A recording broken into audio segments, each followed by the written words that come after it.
Welcome to Book Lunch by Libby. I'm Joe, and I'm so happy you're here. Welcome to week 3 of our 3rd season. This week, we've been looking at book covers and design. On Monday, I chatted with designers from 4 different publishing houses who shared their experiences, trends, and icks. So make sure you check that out if you haven't already. But today, Bree and I will be sharing books that we only read because of the cover. Bree, thank you for being here. Welcome back. Yeah, no problem. Thanks for having me. I'm happy to be back. Oh, I'm so excited to see you. Before we dive into our books, do you have some favorite cover designs you see? Like when you see it on the shelf, you go, I'm picking that up, I'm putting that in the cart, I'm Yeah. borrowing it. Yeah, anything that has a skull on the cover is an Hmm. automatic. I gotta hold it, see what's up, especially if I'm in a bookstore. And anything that has a floral design, I'm really into. Yeah. And I hate to say this next one because I'm unfortunately a person who is terrified of snakes, but I do love Mm. a snake on the cover. It's so true though. Like snake on the cover, I'm not afraid of them, but I'm Mm-hmm. not looking to meet one in person.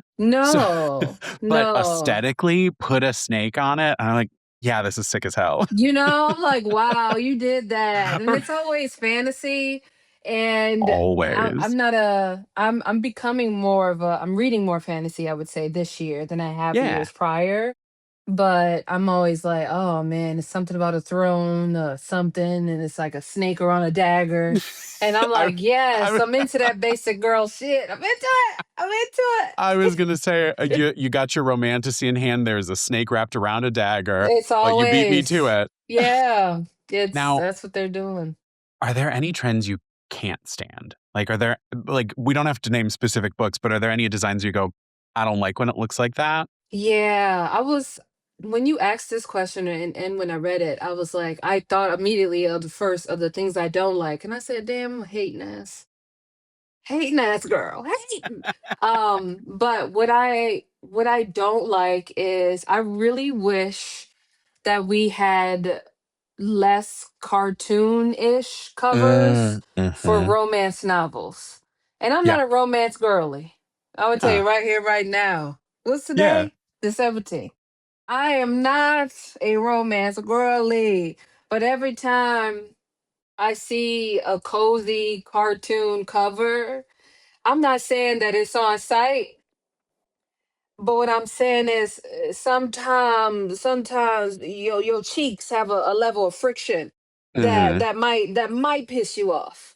So that I don't like that, and I also don't like when the cover is so ambiguous that you can't, like, you don't know what's going. Like, I'm not saying you got to give it all to me, right? I'm not saying you got to give it all to me, but have some kind of formula in your books. You Because like the even, moment you like the moment that when you close it, like you're halfway through, you're 3/4 through, and you hit something that's on the cover and you look at it and you go, "Oh, oh mm, yes, that's mm." that's what You I want that. like. Give Okay. me a little Easter egg. Don't have me fighting for my life trying to figure out what you're talking about. Don't do that to me because I there's what Which is is this? it's tough, especially because, like you said, you love the floral like, if there are flowers on the Yeah. covers, you're into it, but that's usually like it's tough because at the same time, that gives you nothing from the book, but it's also a really good shorthand of all of these books are in the same genre, the same vein. So you don't need the Easter egg in some cases when it's like, oh, but this fits the formula. Same thing with snake wrapped around a dagger. We know what we're getting. Yeah. Yeah. Yeah. An author, I think, does a really good job at making her covers compatible to the story. I always say her name wrong, so I'm really sorry. Is it Shannon McGuire? Oh, okay. That sounds Like, right. yeah, the Wayward Children series. Oh, yes. Every cover, you're like, Hmm. wow, got it. I see Yes. where you were going. Like, I felt like that is a really good example. There's some other authors who do really good examples too, but I just don't like when the ambiguity doesn't make sense. And I don't know if that's the author or the artist or both. Maybe everybody confused, and that's all right. We live in I'm confusion. I mean, but I would say this is the plug for Monday's episode. Go check it out because there were a lot of great opinions from each of the artists of like, right, there's what the author wants, there's what the editor wants, there's what the Mm-hmm. designer wants, then there's what Exactly. the marketing department wants, Mm-hmm. and then there's like what's doing well for the comp books, what's similar that's doing well. So Right. I'm very interested in how it all lays out. Do you have a book jacket that sticks with you? Is there a book that like when you think of book cover that comes to mind? Oh, yeah. The Smokiness on the Reformatory by Tananarive Tenerife Dew. do. It's like a Yeah. gradient of like orange, red to like a dark brown. Yeah, it But could be like then, sunset and the smoke is right, coming up. right. And it's in Yeah. and just like how distant the boarding school is at in the back. And just I don't know, I just really love I love a gradient color though. I will say that. I am a gradient girl. Does that make me basic? Possible. But that's just how it is. But we welcome it. Like, Yeah, make me my basic books. I'm okay with that. exactly. Exactly. I'm like, you know what? I'm not going to fight with it. I'm just Hmm. going to accept that's where we're at. I love what I love and I won't be ashamed for it. Mm-hmm. Now, of course, I'm looking at your gorgeous bookshelves behind you. Well, What are your thoughts on special editions? um, special editions. I Could think have sprayed special edges, could just be like, same but a little elevated. I'm gonna be honest. I'm not Please. really a special edition girl. Mm-hmm. However, if there's a I'm not okay. I'm gonna take back that statement. I like special editions if I read the book or series and gave it like a 10 star. Like I Yes. had no notes. Got And it. and I cannot own that book already. I don't like to have Ooh, double okay. You're copies. not having duplicates. No, if it's done. Okay. It's out of my hands. I do take Mm, a special edition as a gift because it ain't my of coin, course. yoing yoing. You don't know, Mm-hmm. it's somebody Mm-hmm. else's coin. But if Right. it's my coin, I have had to have read the book in order to get a special edition. So like Amari and the Night Brothers, that is a special edition from the author. Shout out to you.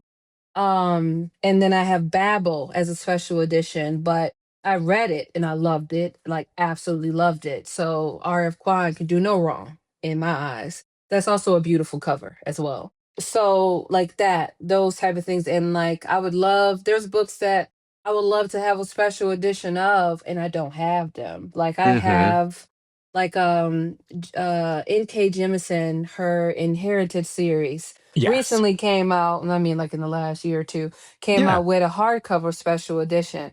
I purchased that because I didn't own the physical copy and I love that series.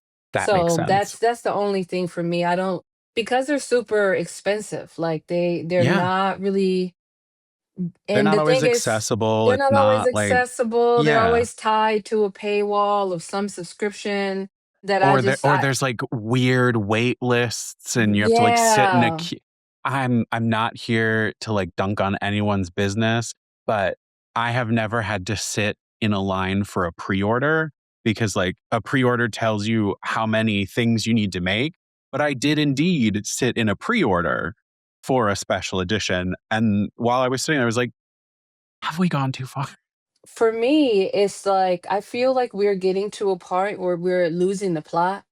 And when I say we're Uh-huh. losing the plot, it's like everything has to have a subscription. And I'm like, why? Like Right. why do we have to live in such a capitalistic way? I don't understand it. So I don't want to do something that has a paywall. It's Yeah. one of the reasons why I love chirp books because there's no paywall. Yeah. And then, libraries are awesome too. Shout out to the Libby app. Right. We love Shout out Libby. to Hoopla. Right. We love Libby. We love Canopy. Why not go stream without having to have a subscription to something? And I always forget about Canopy, and I need to download it after this. I Hmm. really do, Hmm. because I always I'll forget send you about a it. reminder. Go watch your movies. Yeah, I'm always forgetting about Canopy. No, I really like your philosophy, Brie, of like if you already own it, you cannot buy the special. Mm-mm. You cannot Because buy the special edition. I have collector brain. Mm. And so it can be tough sometimes. But like there's an episode on the channel recently with Kathleen Illustrated where I recorded from my home library. Yeah. And when I was looking at Ooh. that, I was like, well, yeah, it was, because I was getting my furnace replaced. So fun and glamorous and not stressful. But my furnace is like, I can't touch it, but it's very close to here. So I had to be elsewhere.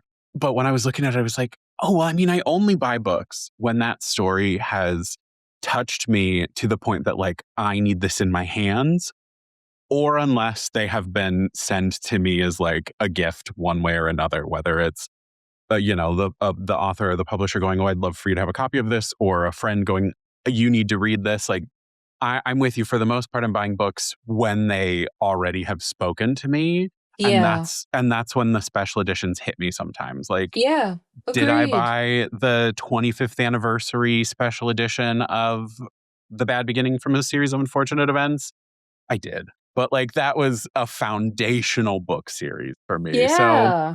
I'll give Yeah. that one a pass. And in foundational books, I tried to read the series of unfortunate events and Yeah. didn't get past 8 because I was ready to.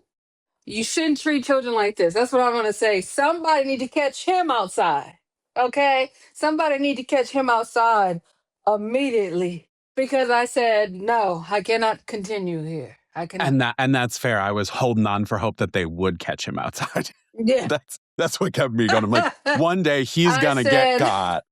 I said my blood pressure, not even high, but I was claiming. I said my blood pressure is Ooh, doing too much. I my heart can't. can't take it. Yeah. Mm-mm, I can't do it. But like to go back to your early point, Yeah. everything on my shelves are books that I have either read, or they're series I'm in the middle of, or it's books by authors who are auto buy for me. I just haven't gotten to their books. I I don't accept really. those because mine are the Yeah. same way. It's like Mm-hmm. series, it's authors I love that may have not read all of them yet, but Yeah. I know I will. Yeah. They're the auto buys series I'm in the middle of. Totally. Yep. Yeah, I have a whole series of Nancy Drew. I only read 5 of them, but I got 54 of them. I was gonna you say I think I have a know, good 38 Hardy Boy, you know, and I'm 11 deep. I'm really trying to get through it. I got Miss, what is it? Miss Fernie Murder Mystery by Carrie Greenwood. Oh yeah. I have that whole series. I went to a what was it? I went to a thrift store a couple Mm. months ago and they had the whole series there. I said, it's my It's birthday. dangerous. So I bought all of them. One, because love the author. I already read 2 of them before, and Yeah. I love the TV shows and the movies. So I was like, I'm gonna read this anyway. So, but I don't like to have a bunch of authors. I don't know what's going on. The only time is I have a shelf way over there, and that's all my nonfiction. And I don't know most of those people, but the topics make sense, and like the Yes. topics is For like interesting. the work you do, the things that you're always kind of studying and in the midst of, Right. totally makes sense. Absolutely. Mm-hmm. Yeah, I think so. The special edition I was sitting in line for was Howl's Moving Castle because it's one of my all time favorite series, and Wow. I sat for the first one, and like it was beautiful. I mean, like there's something about when you look at the price of some things and I go, I should be storing this away for when the furnace needs to be replaced. Yeah. But then books 2 and 3 were like bundled together for basically the same price. I was like, well, I did better this time, but I get like a series I love. But yeah, I love the look of special editions. I just Ooh. never know how to shelve them, especially if they've got like sprayed edges, because I want to Yeah. see that. And Yeah. also, you can't see the cover when they're put away. Yeah. So I struggle with so much with special editions, but I want to see them out there and I'll happily receive them. But right, I'm with you. I'm like, it's not, I don't want 2 of the same book, even though anyone could scrub through that video and see that I do indeed have 2 of a few of the same books. I'm not perfect. Listen, there's Sometimes you one. catch a sale. Sometimes you're at the thrift. Like Sometimes you forget. That's what's happened to me twice. I I forgot that I bought the same book 3 times. Now I've been there, and Hmm. sometimes I walk in and I shop my own shelves and I go, and guess who's getting a gift today? And like hand it over to a friend that I know will love it. So Yeah. Yeah, yeah. But I will say though, I do, as a caveat, I do own, last year I end up reading, I'm trying to see how I want to say this. I end up reading, it's probably the best, it's probably in my top 3 of best Okay. series I've ever read Oh, in my dang. life. And I reference it all the time. I'm obsessed with it. I think the other Yeah. book the other series that would be a contender is Tananarive do I know you love the her. African Immortal series. You know, I'm obsessed with her. So is that or the Diviners by Libba Bray. Libba Like, so Bray. the Love the Diviners, that Diviners. series has me Mm.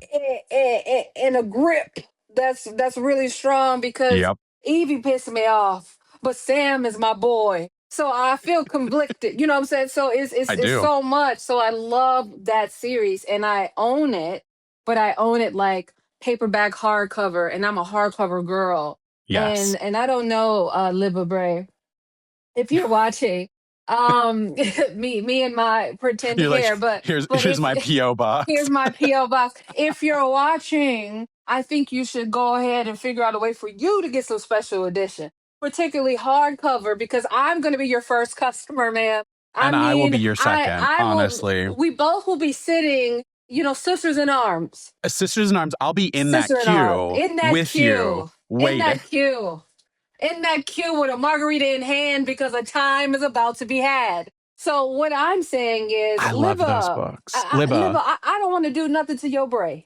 Okay? I don't want to do nothing to your brain. But I just want to make sure that you're in tune with your star player, and that you are making sure that you're yapping with the publishers, so and you that we deserve can. it, You Libba. deserve it, Deserve Queen. it. You Those books deserve deserve it. it. Listen, we all need Hmm. something. Okay? We're going through a lot. We're going through a Uh-huh. lot. We need A some lot. reprieve. We need some reprieve. So liberate, do it for the people. Do it for Do the it for the people. people. Do it for Also, the people. I'm just thinking of how gorgeous those edges would be. Like Come on. everything they could design up Literally. Literally. How to. dark it could be, how mysterious they could be. Oh, We're talking about the 1920s here. You know what I'm saying? thank We're you. taught, that's when Art fashion was. Deco book edges. You understand? I need a flapper on the cover, even though I know that was only a small part of the time in the 20s, But and that we could be just the exaggerated it. whole But book where she becomes a Ziegfeld girl. Like, yes. I'm sorry, make it happen. Listen. The King of Crows just has feathers all over the side. I'm there. Listen. They You are. design themselves. See, I always knew I liked you. I always Mm-hmm. knew I've Mm-hmm. liked you. And you got See, exactly what I'm talking. Yes, exactly. I All of that. All of that. I love the Diviners, and I think that's actually the perfect segue to our books, because that was a series that I absolutely like stumbled upon because I'm just like scrolling through Libby. I saw that first cover and I went, oh, Yeah. oh, okay. Well, Mm-hmm. that's very much me. That's things I like. Mm-hmm. Okay, I probably had a tarot deck next to me at the time, so And why so not? And why so not? it all felt so right.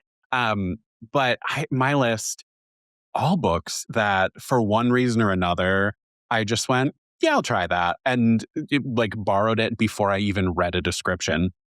So my first pick is exactly that. It's Sky Daddy by Kate Folk. Oh, come on, Sky Daddy. Come Uh-huh. on. Uh-huh. I mean, number one, the title, incredible. And second, the type, the font that they chose to put it in. It's giant. It's like that very Three's Company, like 70s font. And it just says Sky Daddy all big. There's a plane. It's a simple cover, but it's immediately eye-catching. This one came out in April last year. And this is one of those, I think the people know I love weird books, and this absolutely falls into the camp of weird book. So Okay. we crossed the jet bridge with Linda, a frequent flyer with an unusual obsession. So Linda is doing her best to lead a life that would appear normal to the casual observer. Weekdays, she earns $20 an hour moderating comments for a video sharing platform. Then she rides the bus to the windowless garage she rents on the outskirts of San Francisco. But on the last Friday of each month, she indulges in her true passion, taking Bart to SFO for a round trip flight to a regional hub. The destination is irrelevant because each trip means a new date with a handsome stranger. A stranger whose intelligent windscreens, sleek fuselages, and powerful engines make Linda feel a way no human ever could. Linda knows she can't tell anyone she's sexually obsessed with planes, nor can she reveal her belief that it's her destiny to marry one of her suitors, uniting with her soulmate plane for eternity. But when an opportunity arises to hasten her dream of eternal partnership, and the carefully balanced elements of her life begin to spin out of control, she must choose between maintaining the trappings of normalcy and launching herself headlong toward the love she's always dreamed of. Yes, So Brie, this doing it woman, with the airplane, doing it. this Huh. this woman is in love with planes. She does crazy things that I do not want that I cannot describe because I don't want that recorded on the internet of me saying it. Oh, But this is by no Sky means like Daddy. it's not really erotic because this is truly like this is honestly like a really interesting portrait into what is mental health.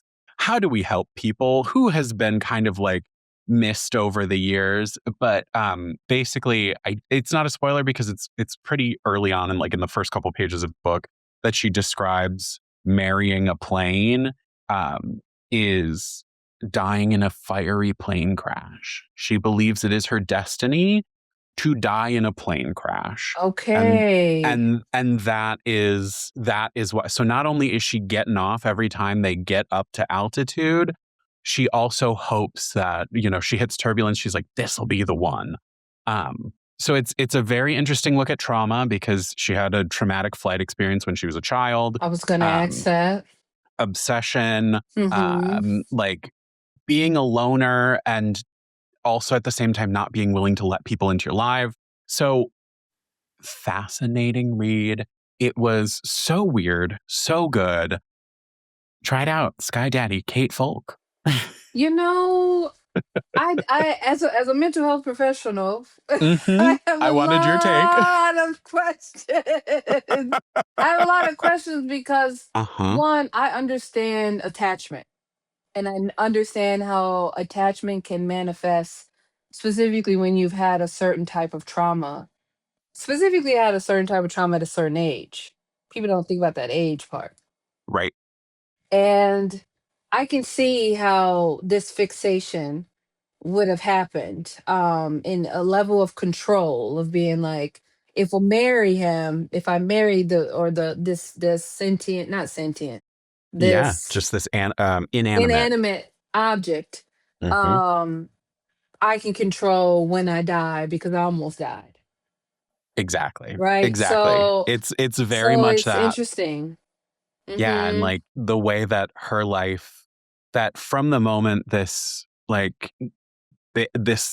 trauma happens, we'll say, because to give any of it, like I wouldn't say it's like a trigger warning worthy unless you have problems with plain things. This is not the book for you. But like trauma wise, the way that it impacted her versus her whole family, who at that age was on the plane with her, night and day, and the fact that it like sent her life into like an unimaginable spiral Yeah. that like what she was unable to complete from there, like not having standard relationships with people, not really having friends, and so Because she don't it's want them to know that she's in love with uh-huh. planes. Yeah. Exactly. Yeah. Exactly. So it is a weird book. It's a freaky book.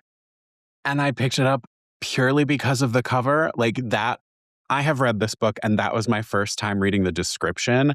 And it was a journey. And if I had read the description, I don't know. I don't know if I would have still, but Yeah. yeah.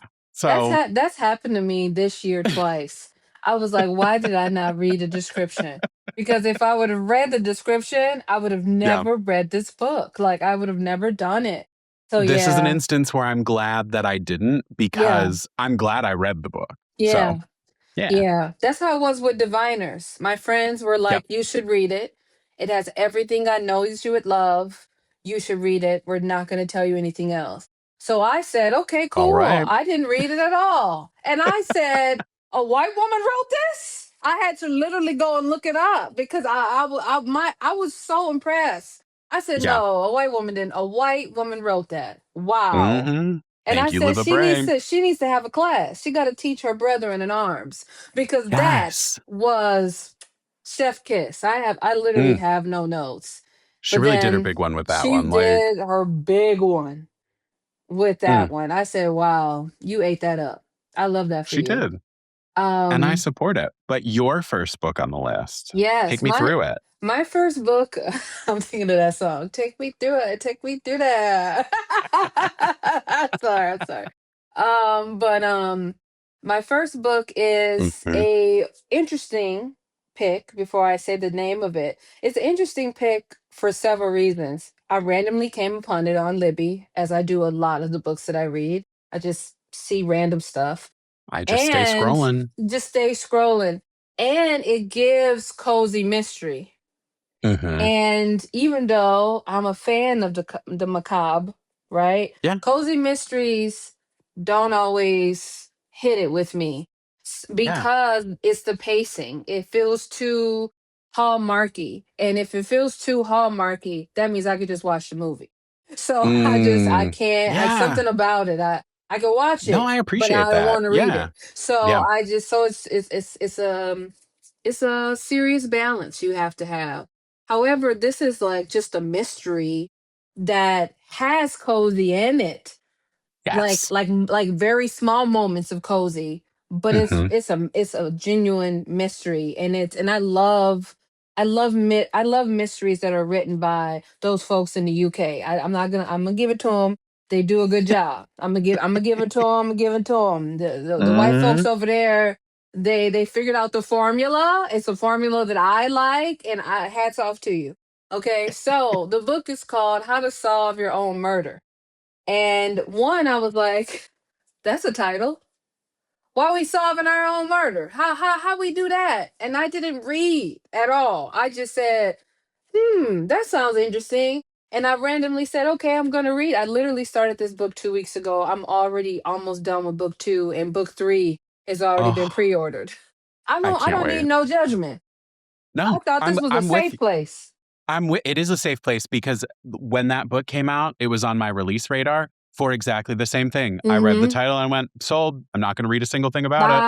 I don't need to know nothing. But I know all I need to know. that's it. But it's a mystery that's Mm-hmm. so cool. Like it follows a story of this young woman. Let me make sure I get her name, Annie.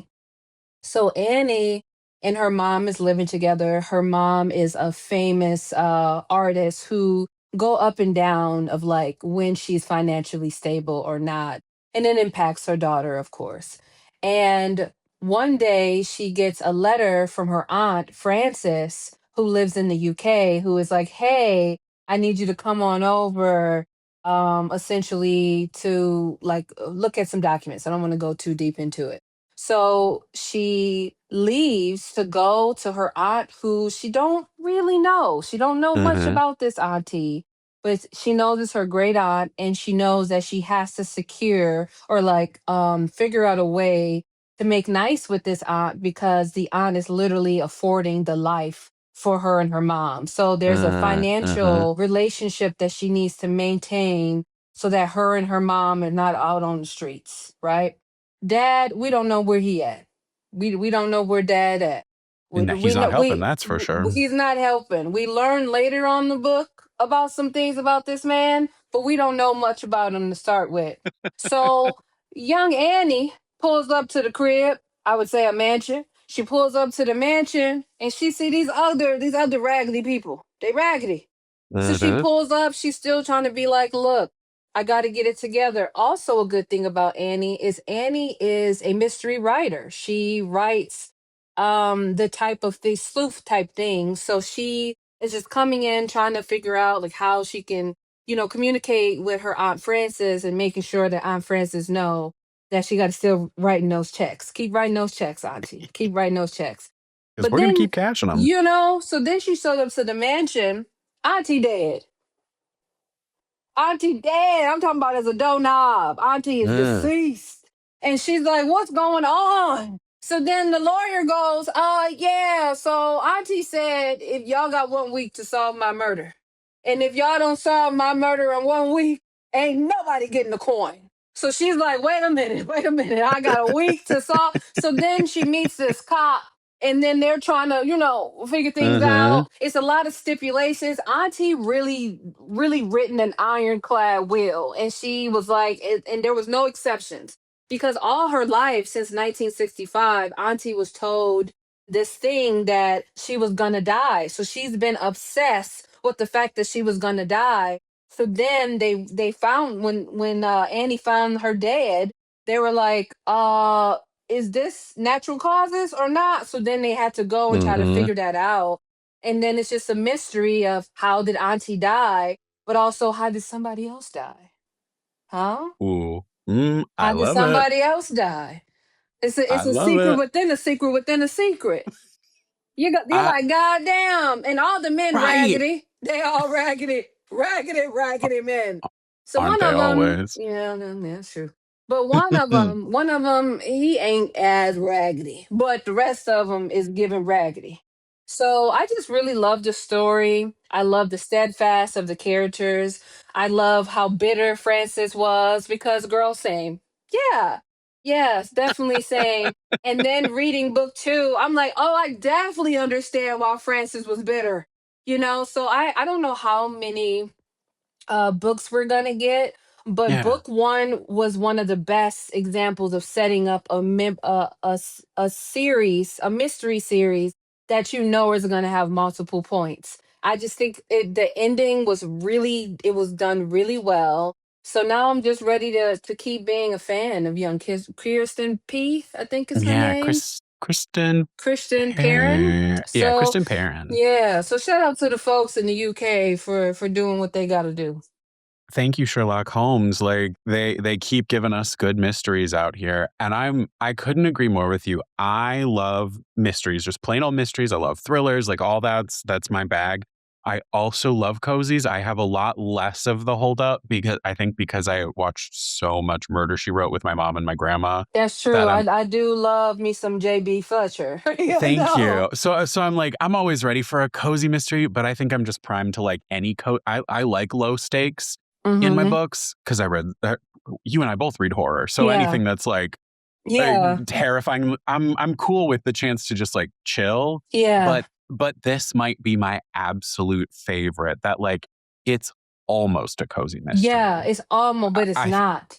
right. I think that's my favorite kind is like it's almost a cozy Yeah. mystery. Yeah. Because the cozy mysteries, the pace isn't. It's too much. It's Yeah, too. I feel sometimes like I the need to like watch it on 2 times speed. right. The pace is too slow, and a lot of times I feel like I don't really like books that are character driven.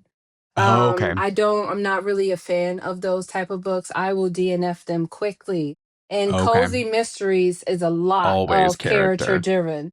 And Yeah. I need character driven and also plot driven, but I need it to be a Yeah. little bit more plot driven than it is character driven.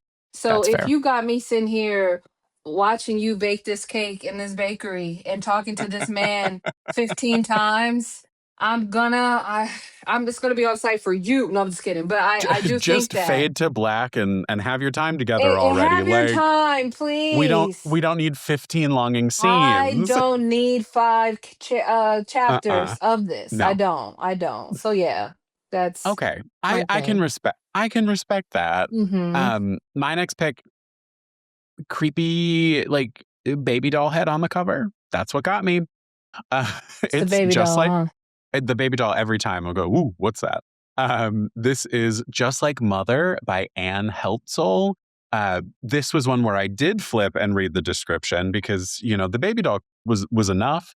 But then it's also a cult book.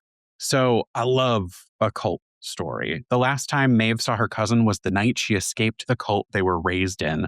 For the past 2 decades, she has worked hard to build a normal life in New York City, where she keeps everything and everyone at a safe distance. When her cousin Andrea suddenly reappears, Maeve regains the only true friend she ever had. Soon, she's spending more time at Andrea's remote Catskills estate than in her own cramped apartment. Maeve doesn't even mind that her cousin's wealthy work friends clearly disapprove of her single lifestyle. After all, Andrea has made her fortune in the fertility industry, and baby fever comes with the territory. The more Maeve immerses herself in Andrea's world, the more disconnected she feels from her life back in the city, and the cousin's increasing attachment triggers memories Maeve fought hard to bury. But confronting the terrors of her childhood may be the only way for Maeve to transcend the nightmare still to come. I think, like if you're a give me no spoilers type of person, that's the perfect description for Yeah. you, because it gives you absolutely nothing. So much happens. It's like trauma on every page. And if you I like a time jump, I especially love a time jump. Oh, right, love it. especially with a cult narrative, because this gives you a bit of the past present. So I unless I'm thinking of a different cult book. Uh-oh. Well, Yeah. you read so many books. You Sometimes do. you forget. You forget, and when you read books that have similar themes, sometimes they blend Right. And this one in came your out in head. 2022, which means I read it a minute A ago. minute ago. I get So, it. but Yeah. anyway, it's so good. And the kind of going from the city to her kind of remote mansion, and themes of isolation. And it's creepy, it's unsettling. And if you're into that, I think it's a great one for it. I So I was with you, but Mm, a theme that I do not read and get really upset when I do see it is cult. I cannot do a cult book. I cannot really do really? a cult movie. I can't even do a Okay. cult show. And that's just because of personal experience. So Fair. I can't deal with cult stuff. So Got it. I got to get up out of there. So remember That's fair. earlier we were talking about like reading books on the cover, and I was like, yeah. And there was two books this year that I was like, why did I read it? And is it Oh because no. it was cult heavy? Like it was Ooh, super. It was out of body experience, and I said, you know what? not for me. I don't need this. Not on tonight. Literally, I don't need this. I don't even think, because I have like 8 videos that are scheduled to be posted on my YouTube channel until like almost the end of May. In one of those blogs, I talk about like how difficult it was to read the book. And I was like, look, this book is not for me.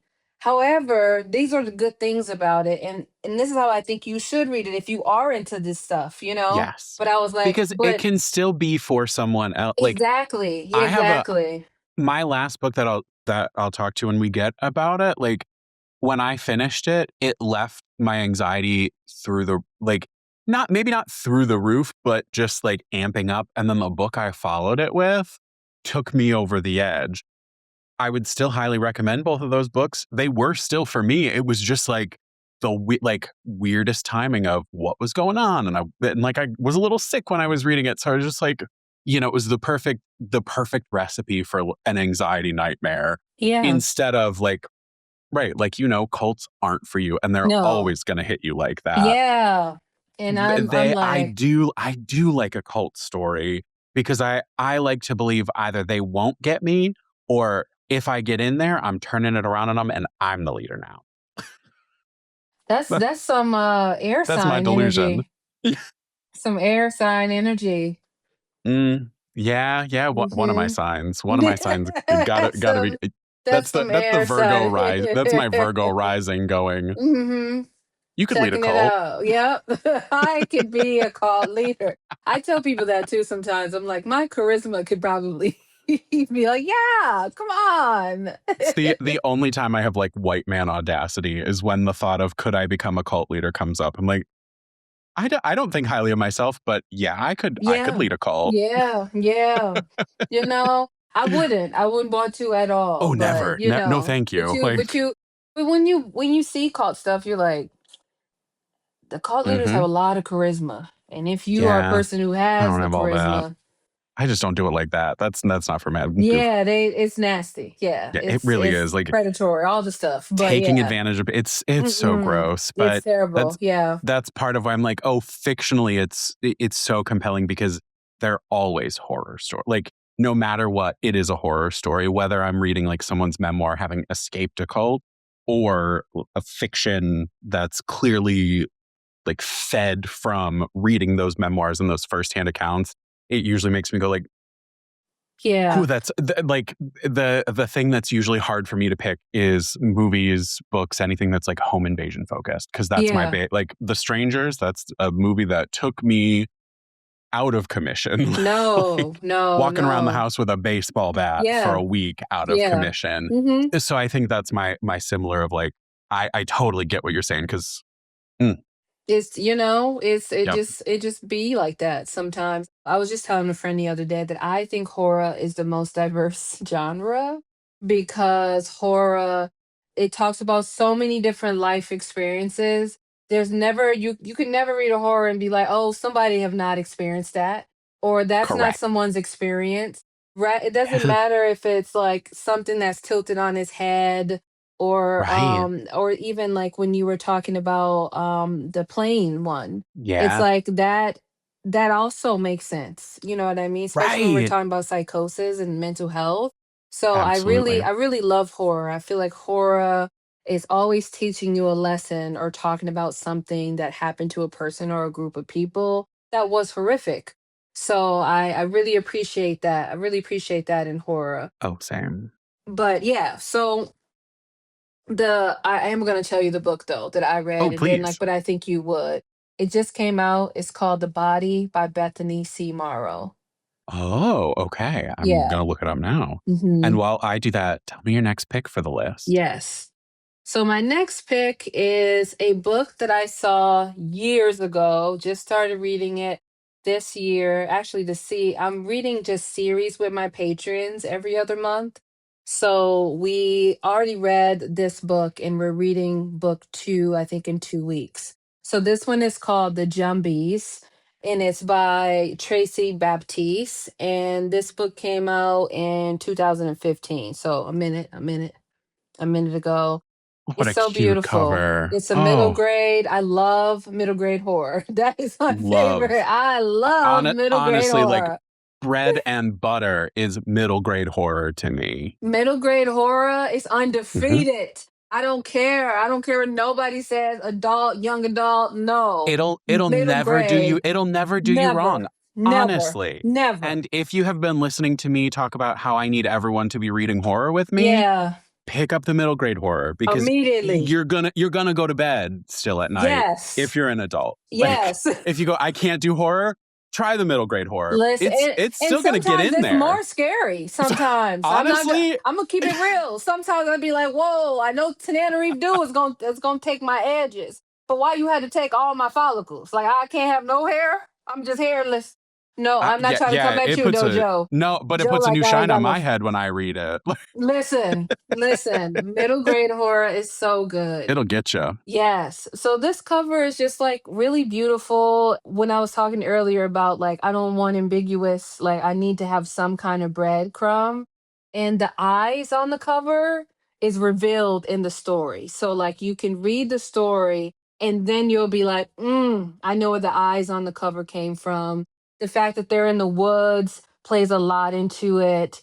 I love that. I think this story just really covered so many things. It covered this young girl who was born and she didn't know her mom, but she's being raised by her dad. But then there is these um I think they would be more akin to what some people would call an haint is the jumbies. And they are different types of jumbies and they're living on this island with this girl, her dad, and their people. And they're like I don't want to say seafarers, but like they're Like mariners, like mariners. yeah. Yeah, is who the people are.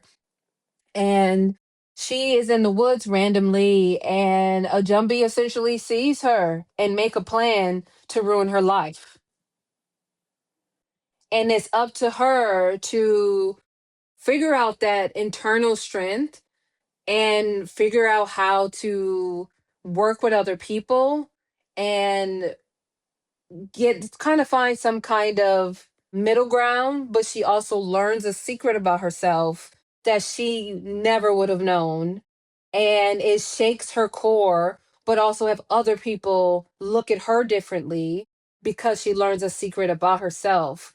And what I found really beautiful about the book and why I really love middle grade horror is, as a therapist, I've always said this, as a therapist, if you come to me and you have a list of issues, I don't really give a damn what the problems that you have.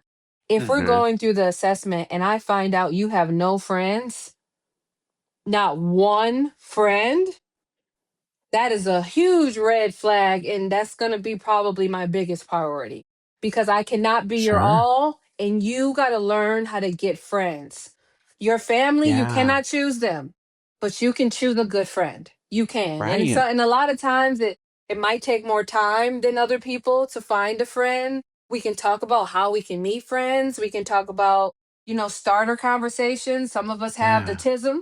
Some of us have ADHD. Some of us have anxiety, some of us have Yep. OCD, like we can talk about ways to move through these difficulties, but friendship is really it's a really red flag for me for several reasons. So while what I Yeah. love about middle grade horror is there's always a strong friendship component.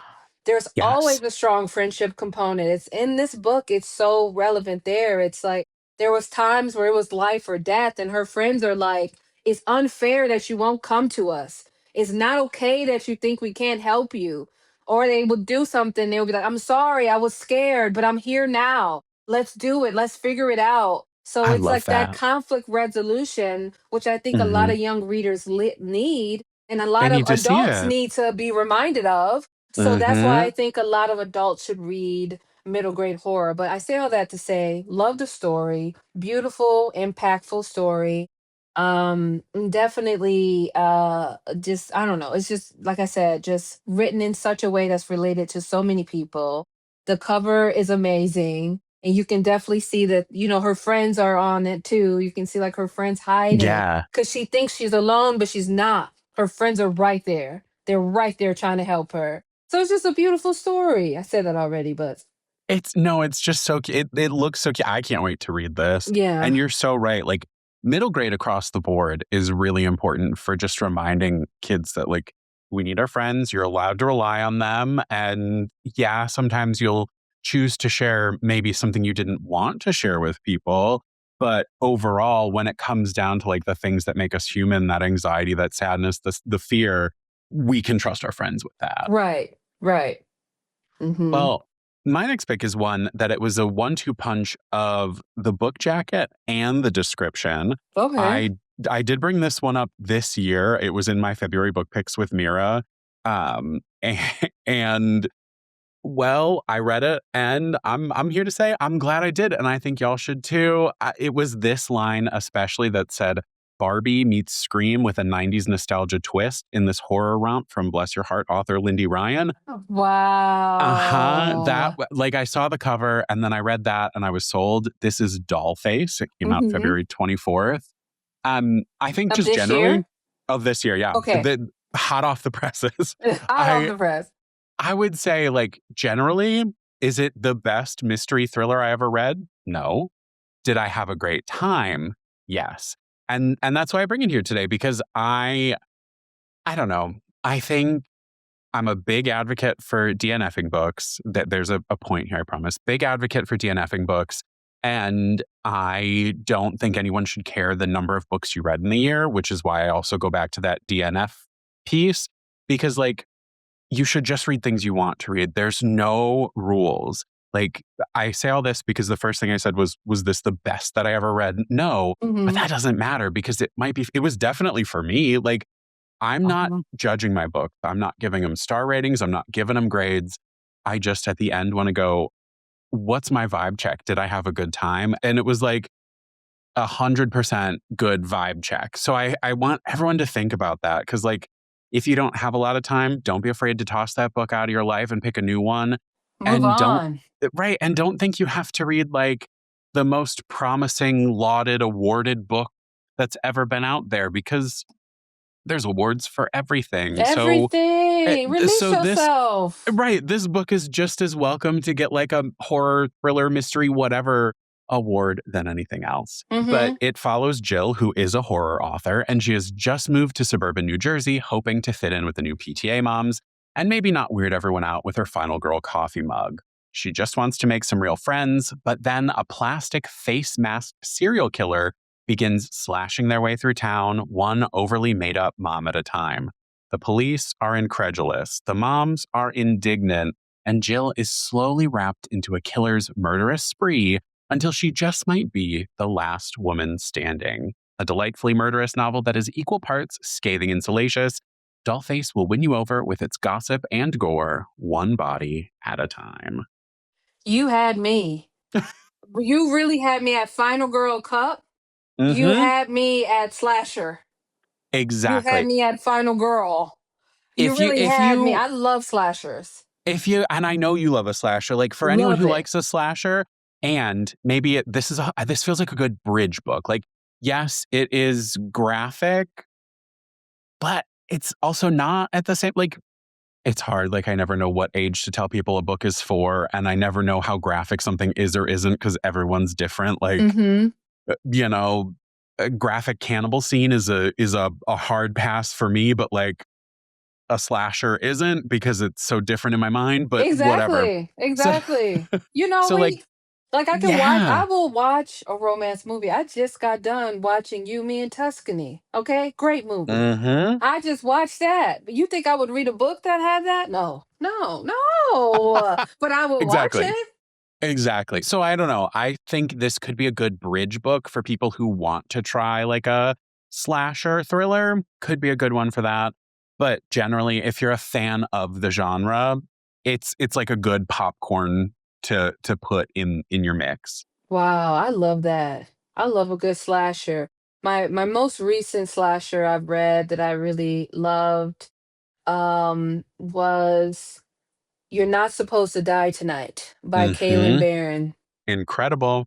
Love that one. That one was good. I have I two could probably draw that cover. Like that's how much it sticks in my brain. really because it's Mhm. like the girl is Yes. scared. Okay. She is scared. She is running. The hair is The flowing. Like, hair is I mhm, get me out of here. The concept out is of here. even good. I mean Incredible. everything, right. So the next book, I just met the author. I think it was last week, and I got her to sign it. I'll just take it, put it in my hand. This is the cover of the book. It is called To Steal a Throne by Gabby Burton. I've read from this author before. She has a duology about sirens, black sirens, and I really liked book one, and I need to read book two yesterday. But this book, just the cover, I mean, stunning. I mean, Stunning. there's nothing. It's the font, it's the gold, it's the Hmm. teal, it's the being able to show, like, you can still see her eyes, but it's hooded, but she also has a crown. Like, every part of this is in tandem with what the book is about. And the book follows, it's a YA fantasy. I know we're all like, what? It's a YA fantasy and it's romance, which is really outside of my realm of reading Hmm. typically. I really don't like reading YA, but this one I'm going to have to say is an exception. So it follows a story of this young woman named Mira. Mira has she has a special power that allows her to know when other folks are lying. And she's also really triggered by folks lying because of her relationship with her mother, and her mother being so male centered, and her mother putting her in situations where her mother then lied to her. So she is now working for this guy, who is her brother. His name is Luke, and she's working for Luke as kind of like his advisor. And while she's working for Luke, she's also, even though she hates liars, she is using the lies of other powerful men in this kingdom to pull their strings like a puppet, to get them to do things that's in alignment with what her brother Luke would want in his time as Got it. being king like, essentially. And you continue to read the story, and there's this random person that shows up, and she's like, who the fuck is you and why are you here? And he's like, hey, I see you, twin. We from the same tribe, twin. We Uh, twinning it up. She's like, I never met you, don't know you.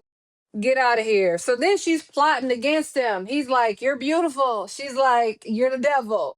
And she's plotting. And he's like, oh, you smell so nice. And she's like, fuck boy, get out of my face. So you're watching like this kind of like cat mouse thing, but she's also yeah. like, I have to steal the throne because I am responsible. Like I could do this.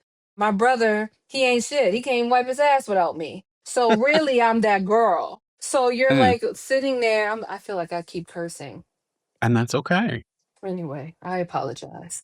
But I keep cursing. Some books get So, us like that. some books, so you're just like watching how Mira is in like a very contradictory, complicated situation because she's trying to show people that she's that girl, but there are things that are literally knocking her off kilter. And it's like, how is she gonna bounce back? And what do being a leader look like to her? Do she have it in her to accept help from other people? Do she have it in her to soften a bit in ways in which Yeah. she should? But is it the trauma that her parents put her through so great that she's like, I can't trust none of y'all. All of y'all fake. All of y'all want something from me. All of y'all can't be trusted. So it's just a very beautiful story. The end was definitely a cliffhanger. And my favorite line in this book, which I also told the author, and she was dying. My favorite line in this book is, I just came over here to tell you that your wig is crooked. And I loved it. I said, hell yeah. The wig. Perfect. Well, the wig was doing the Ray J challenge. You know what I'm saying? So Oh, I do know. I so do I know. said, oh, not the wig. So Ooh. yeah, beautiful, beautifully done. Shout out to Oh. you, Gabby. Shout out to Shout you. out to you, Gabby. The wig is The crooked. wig is crooked. And honestly, that's a real one because Hmm. even if you And hate someone, still let them know. yeah, and the author, her mom, Gabby, mom was like, oh, that was my favorite line too. I said that was the blackest thing I ever seen. Like I be hearing black and stuff, but like I love a subtle blackness thing that it's like only a people who's familiar with black culture or in black culture would know the significance of that line. It was giving Nene Leaks. It was giving A white I'm refrigerator. a white girl. Let's get out of here and Let's get find you you a a home. home.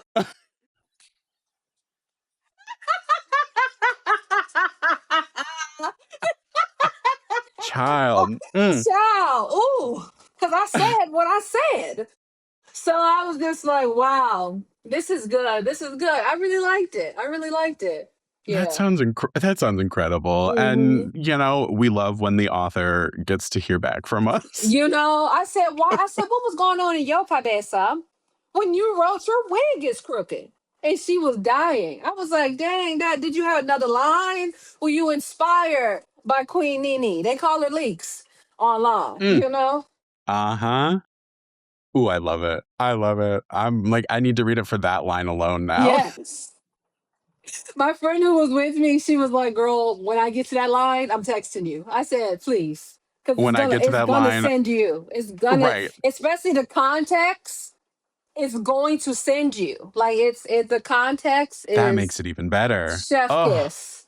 not just line for line's sake. It was perfectly in there. Yes. Well, my last book, this is the one that started me into like the recent bit of just like, whew, because I did some bad pairing, but this is Butter by Asako Yuzuki. It was an incredible book. I Like want to I read have, it so bad. it's so good. I think I love literature and translation because it always hits me with the like, what about this have I never experienced before, just in terms of like writing style? What about this do my like English language sensibilities go? It could have been a little Hmm. shorter. This could have been a little like, I love it because I get to have like a book conversation with myself. That's one Yes. of my favorite parts of lit in translation. But Butter, ooh, incredible. I know Hooked just recently came out and it was on my release radar for the time. That's why I reread it before reading Sisters in Yellow, and that combo was the 1-2 punch that made me go, I gotta, I gotta. I read a Goosebumps book. Like, I, I needed to reset because it's so much anxiety that's focused at both books, Hmm. focused on like negative self-image and just like the general kind of like not feeling good enough and self-esteem that I was like, oh, not right now. Oh no. No, especially depending on where you at on your healing journey. Like Uh-huh. I'm And in a and lot some of of the things I'm yeah, working on in therapy right now, right. ooh, It can be too much. timing was Sometimes not on my side. no, no. Sometimes because I do have a couple group of friends who are really, really, really into how they look. And I can't be around them because it's hard. And I'm gonna say it's hard because I fortunately was raised by two very, very, very, very what is the word? Like when you Hmm. like so full of yourself. Oh, like confident, egotistical. It's like a handful of words, but It's like yeah. you think you are God gift to earth, like you are the Mm, finest person mm-hmm. who ever Mm-hmm. lived. That's Yep. my parent and Okay. personified. So when I read books like that, because I don't often feel that way, like sometimes I do, and society sneaks in, It but puts you then back in it puts that. me back in the times that I Mm-hmm. do. So I'd be like, no, I can't. These Yeah. thighs, they thick, they save lives. Huh? I let the That's church it. say amen. That's it. I So I mean, can't. So I get that of being like, I yeah. need to read So a goosebump. I need to exactly. reset. And truly, I went and I listened to a Goosebumps because I needed like light and fluffy, which like again, I take nothing away from either of those books because incredible. And I love Japanese lit in translation because it does things we don't do We here. don't do it A- here. And Their it doesn't matter. descriptions. Right. It doesn't matter what genre you're in either because it does things we don't do here. Now, Exactly. sometimes it can translate a little meandering for what we're used to, but Hmm. I think Butter, it's a cult Japanese bestseller about a female gourmet cook and serial killer and the journalist intent on cracking her case inspired by a true story. Um, I forgot it has a cold in it, so I probably won't read it. no, it doesn't have a cult in it.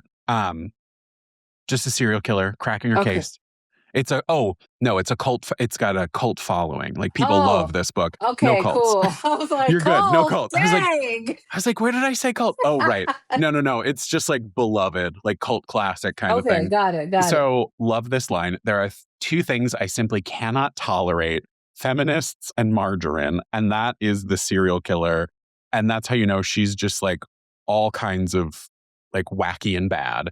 I agree with her on the margarine. I don't agree with her on the feminists. But gourmet cook Minako Kaji sits in the Tokyo detention house, convicted of the serial murders of lonely businessmen whom she is said to have seduced with her delicious home cooking. The case has captured the nation's imagination, but Kaji refuses to speak with the press, entertaining no visitors. That is until journalist Rika Machida writes a letter asking for her recipe for beef stew, and Kaji can't resist writing back. Rika, the only woman in her news office, works late each night, rarely cooking more than ramen. As the visits unfold between her and the steely Kaji, they are closer to a masterclass in food than journalistic research. Rika hopes this gastronomic exchange will help her soften Kaji, but it seems that Rika might be the one changing. Do she and Kaji have more in common than she once thought? It's inspired by a real case of a convicted con woman and serial killer, the Konkatsu Killer. Asuko Yuzuki's Butter is a vivid, unsettling exploration of misogyny, obsession, romance, and the transgressive pleasures of food in Japan. So definitely check out Butter by Asuko Yuzuki.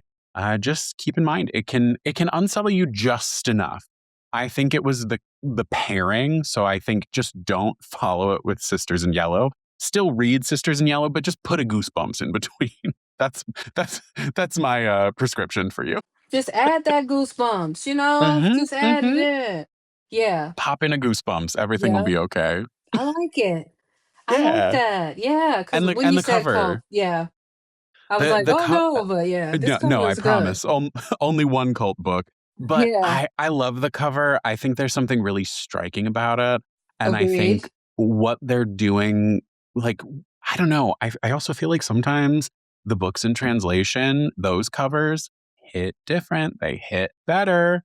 Maybe not better, but they hit different. They're doing something different. It tells you that this is like imported, is the best way I can think to describe it. Mm-hmm. But the art, oh, anyway, that's just me. What's your last book, Brie? I Uh-huh. just want to say one thing. I love Please. Japanese literature. You Love it. understand? Love it. I'm Mm-hmm. constantly talking to people about the difference of horror through different ethnic groups and races, and how, like, if I want like a more like technical driven out like detective story, I love Japanese literature because of that.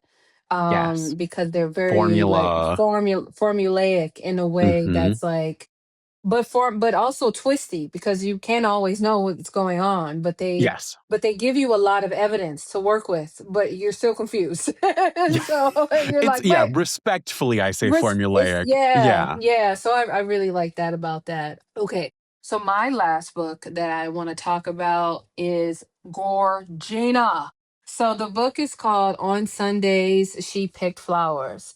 I knew that this was a black author. I knew it was black horror. And if you don't know nothing about me, because I know I've been missing in action, I'm trying to be better with the podcast. I am trying to be better.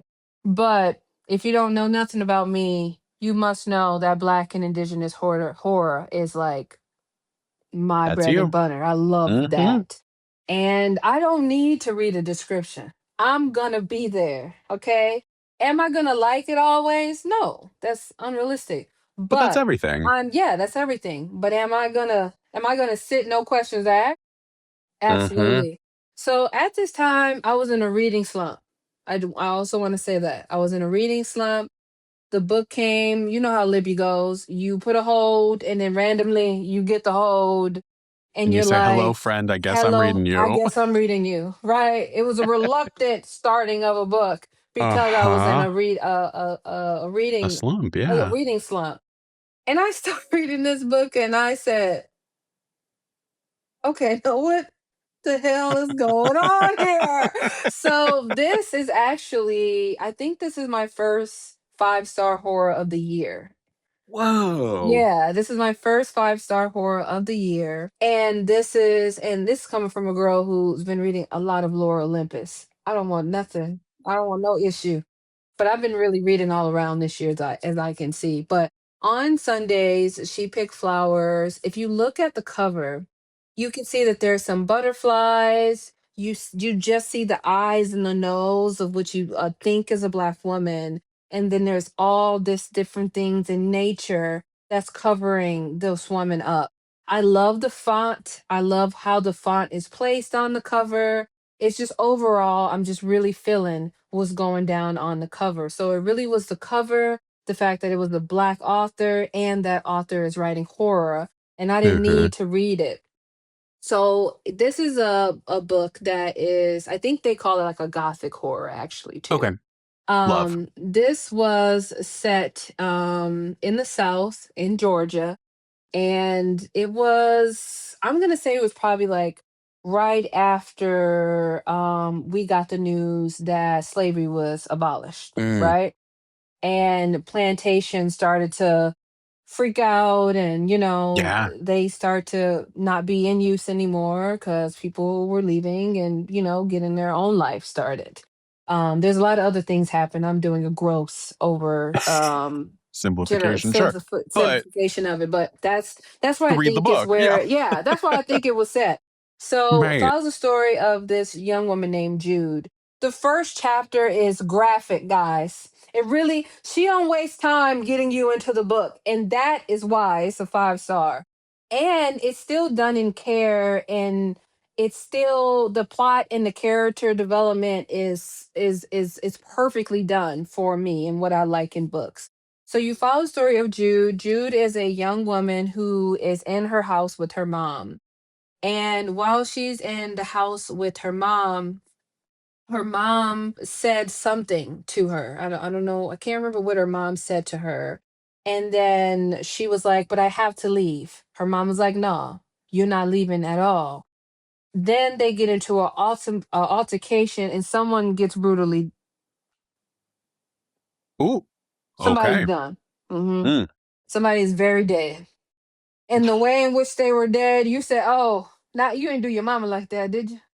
mm, But hey, so you're reading the book, and then you realize that this is a family that has intergenerational trauma, mm, and the main character, is not understanding where she sits in that.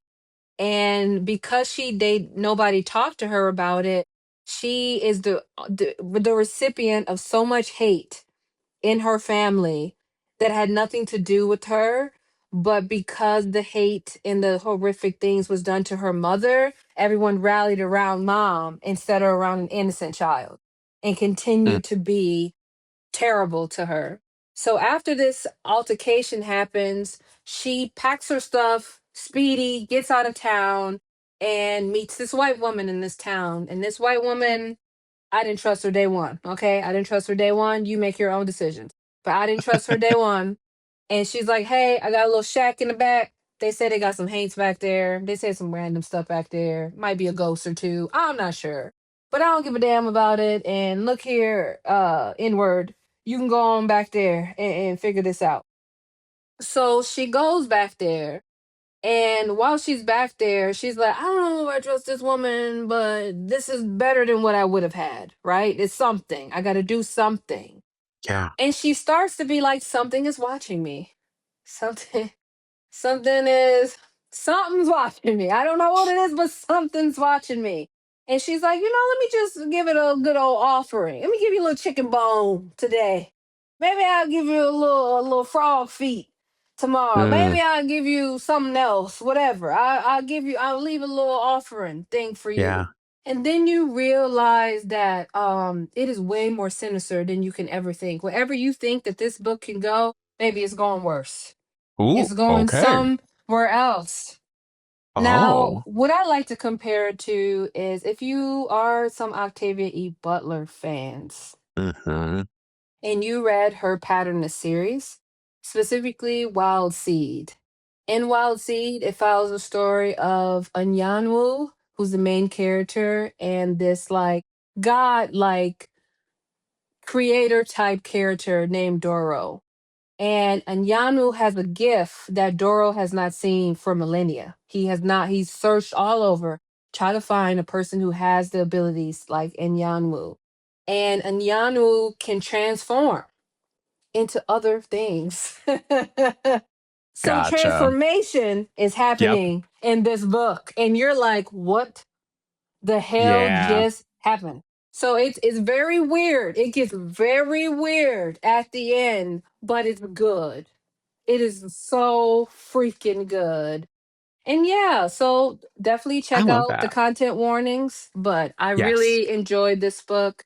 And as a person who reads a lot of Black horror that talks about Mm-hmm. a lot of like things that happen in the Jim Crow South, or Right. just different things that has disenfranchised Black people historically in this country, I will say that the disenfranchisement of Black Mm-hmm. people is in the back of the book. It's not the front of the book, which is Yeah. not something I've ever read from. I've never read where we're not constantly in the horror of being Black in America, or Mm-hmm. constantly in the horror of being a Black woman in America, right? Right. This is just like, this is the setting, this is where it's at, but most of Right. this book is taking place in this shack where Got it. she's by And that herself and and there's that's why it's the something gothic, else. because we've got like the haunted house. But Right. got it. So it's like this is horror, and our character is a Black woman freed in the South at the time post slavery. Like Exactly.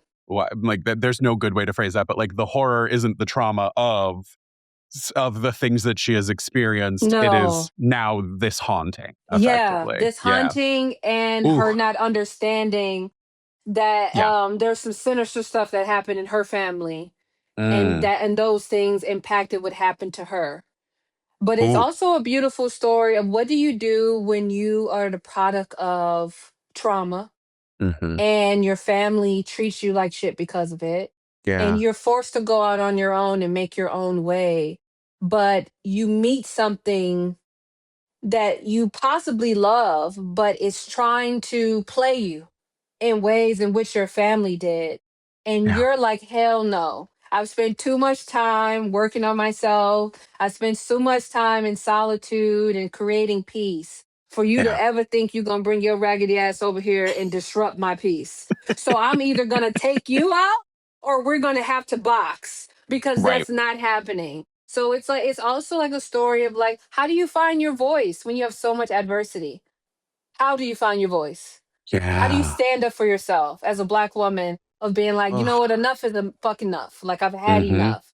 So it's just like Yeah. so it's so multifaceted in a Mm-hmm. way. I've never read a book where it's like I said, the white woman. I was ready for her to have more scenes and be more of a menace than she was. And it literally was like a candle blew out. It was, and then you didn't get this lady again. So it was just so interesting to read a book where we all know that slavery was terrible and horrible, and we all still in current time have Are it dealing living in with are that. dealing with it in the remnants of that. And Mm-hmm. to have this white woman say whatever she was saying, but to know that that was just a moment of time because the real horror hasn't come yet. And not the real horror like that, but like Right. another type of horror But like the that horror of the the story. horror of the Yeah. story hasn't come yet. That's where This I is was just struggling. I'm regular.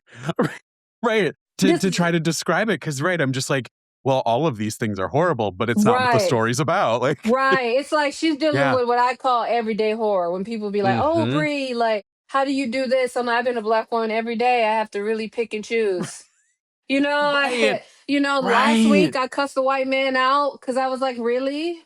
Mm-hmm. But I already that day, the reason why he got cussed out, because that day I already had 4 issues with 4 separate white women, and the fifth one was too much. So I had to say something. But you gotta. It just comes along when you are a marginalized person. Like it's everyday horror. But then Exactly. there's another level of horror in this that is supernatural Yeah. in origin. So Ooh. it's Well, interesting. I can't wait to pick that up. Yeah. Bree, thank you for sharing with me today. Yeah. It's so good to have you here. And y'all, that takes us to the end of season 3, week 3. I hope you enjoyed today's episode. Please consider following the show wherever you get your podcasts and YouTube and Wherever. whatnot, right? You won't want to miss next week, where we'll be celebrating AAPI month by taking a global look at Asian literature. On Monday, I'll be talking with Lisa C. and Zulfa Katu, diving into their experience writing and sharing cross-culturally. And then on Thursday, Jenny and I will share some recommended reads.